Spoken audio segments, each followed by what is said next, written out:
Britain come the Prime Ministers of the Empire for the first Imperial Conference of the war. Newsreel interviews at the airports bring you their remarks on landing.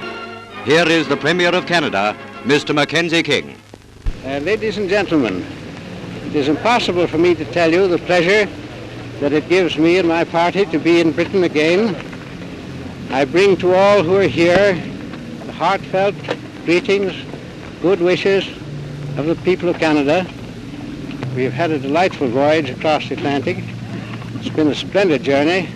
We're looking forward with the deepest interest, as those of us, my little party, to sharing in the coming conference of Premiers of the Commonwealth, meeting the Prime Minister of Britain again and his colleagues, and we're spending a short time in this island. I bring to you again, may I say, the heartfelt, warmest greetings of the Canadian people. Thank you very much indeed. Thank you very much. Back again in Britain is our great friend and counsellor from South Africa, Field-Marshal Smuts. I'm quite happy to be here this morning after a very pleasant flight, useful talks on the way.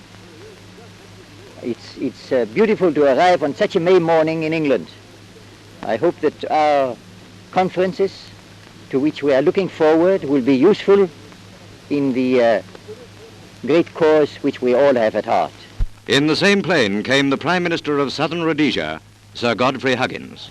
I'm looking forward to the forthcoming conferences, because there's no doubt that if the old country really cooperates with our Commonwealth and Empire, we can do anything we like and we needn't worry particularly about anybody else. An Empire statesman with solid convictions is New Zealand's Premier, Mr. Peter Fraser.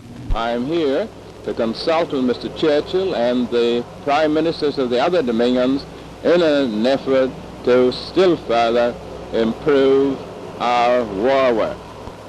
Triumphing over ill health, Mr. John Curtin, Australia's Prime Minister, arrives by way of Washington. The first thing I would like to say is to express the unbounded admiration and gratitude of the people of Australia to the people of Britain for having stood alone as the rampart of civilization and held the fort. We Australians are grateful because not only holding the fort meant holding it for us, but holding it for all the hopes of the future. And when I speak of Australians, I would like it to be understood that I speak for 7 million Britishers. Hip hooray! Hip hooray! Hip hooray!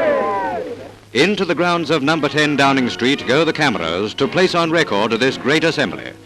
The United Kingdom War Cabinet, the men of empire gathered together for the first time since taking up arms against a sea of troubles and, by opposing, end them. A day to be remembered in the calendar of the British Commonwealth of Nations. Mr. Churchill presides at the opening session. An excellent beginning has been made, with speeches from all the Prime Ministers expressing a fundamental unity of purpose in war and peace.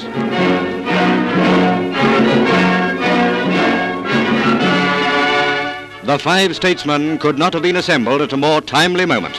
May their deliberations be crowned with success.